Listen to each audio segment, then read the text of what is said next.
بشه چای مای نبر. چرا عصبانی هستی لالا؟ ما به خاطر غم شریکی آمدیم. من تو را بچه کاکای خود نمیدانم چی برسه به شریک غمم. پدران ما مسئول اعمال خود هستند و ما مسئول اعمال خود. مگم درگاهی تو خون از او جریان نداره؟ کینه و نفرتی که نسبت به ما و خانواده ما درگاه کاکایم در خون کاکایم بود در رگ رگ شما جریان نداره؟ این تسلیت مسئولیت تان ما کار نداره. بچه روی آمدید این خانه، نه از شما خیر دیدیم و نه از او آقای بی خیر. افراسیا گپت اندازه دانت نفهم چی میکنی؟ در دانت میزنم.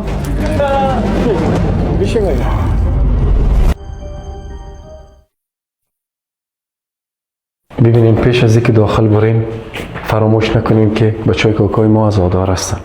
اونا برادر خود از دست دادن. پس کار نکنیم که به فردا روز مردم به صورت ما بخندن. سعی کن لالا شهرام. دیروزم که سر دیره رفتیم به کنایه هر چیزی که دلشان میشد برای ما گفتن. خدای روستی حوصله و گذشت اینقدر از زیاد نمیشه مکتشان گذشت کنم. قسم است که مصیبت زده بودن. اگه چیزی میگفتم که دلشان از زندگی سیاه میکردم. والا ما زیاد حوصله کردم لالا. دلم میگفت که خو خیر باشه. با وجودی که رفتار دیروزم روی ما کردن بسیار بد مردم هستن لالا جانیو. من نمیفهمم هنوز برای چی استاد هستیم یا قدر زیاد احترامی که برشان قائل بودیم ندانستن. بازم اومدیم برای تسلیت. نخواهیم من روزم سر وقت است. بیاز از اول دل من با آمدن نبود. شما متوجه هستین چی میگین و چی میکنین؟ یکی از حقهایی که والدین بعد از مرگ بر فرزندان خود دارن حق خویشاوندی صله رحم است. لالا اجازه نبوده به فردا روز مردم بگه که نگاه کنین بچه فلانی خانه، این تربیت فلانی خان است. اولاداش نمیدانه که با خویش و اقارب پدر و مادر بعد از مرگ صله رحم داشته باشه. حق خویشاوندی چی لالا جان؟ یا کجا حق خویشاوندی و بچه کاکاداری را ادا کردن که ما ادا بکنیم؟ وقتی که برشان ضرورت داشتیم کجا بودن؟ تا دست خیرشان بر ما تو رسیده؟ نرسیده. خدا ما را محتاجشان نکنه. گوش کن عزیزان. رسول الله صلی الله علیه و سلم میفرماید که وصل کو با کسی که از تو میبرن. هر کس در گرو اعمال خودشان است. ما نتیجه اعمال خود در روز آخرت میبینیم، اینا نتیجه اعمال خود. پس به چی ناراحت هستی؟ بریم.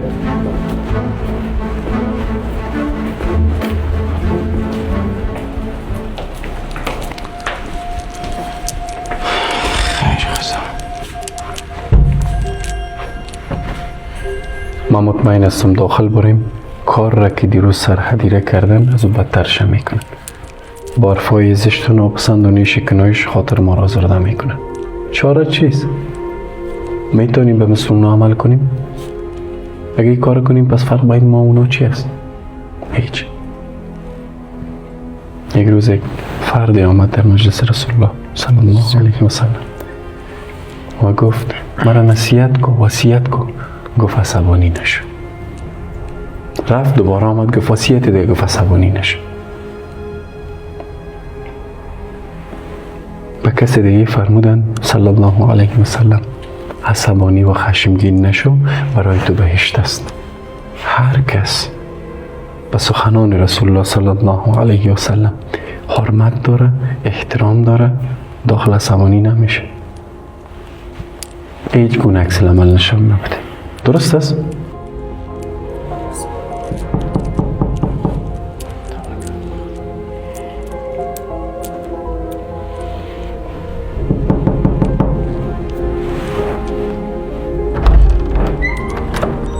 سلام علیکم و رحمت الله. سلام علیکم. سلام علیکم.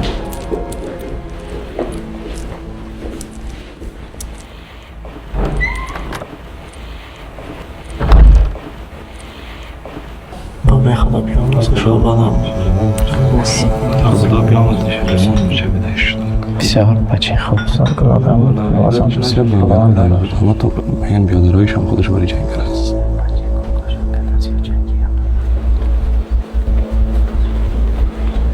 السلام علیکم و رحمت الله. ما رسپودینه بعدش میاد لب خانش تمسه میکنم.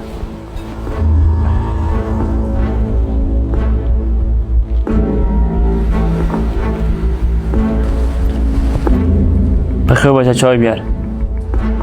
بشه چای مای نبر. چرا عصبانی هستی لالا؟ ما به خاطر غم شریکی آمدیم. الله متعال روح بچه کاکای ما را در علیین و فردوس برین جای بده. جوان بود، ولی تقدیر و سرنوشت الهی چنین است. باید تسلیم باشه. یقین بدانید که در این مصیبت ما هم احساس درد و اندوه کردیم. ناراحت چی کارشی؟ شما آمدین که غم ما را جشن بگیرین. شما هم خوب میفهمین، ما هم خوب میفهمیم که در غم و مصیبت ما شما خوشحال میشین، نه ناراحت.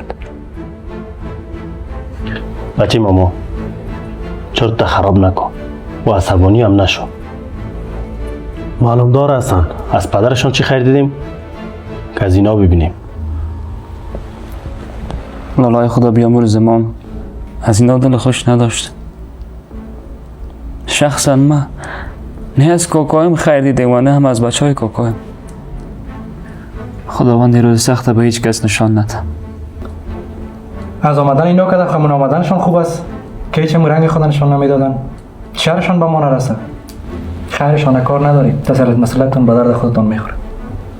بیبی افراسیاب عزیز، شما بخواین نخواین ما نسبت خونی نسبت به دیگر داریم.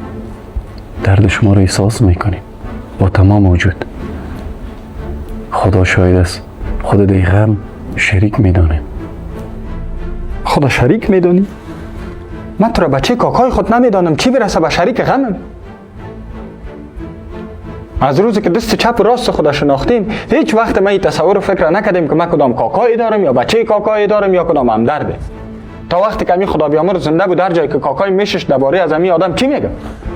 هر چی از دانش میبرامد بر مردم نمیگفت. هیچ کس به تقصیر نیست. هر کسی سر در گریبان خود کنه متوجه تقصیر خود میشه. بهرام، بیبی لالا افراسیاب، هر کس مسئول اعمال خود است.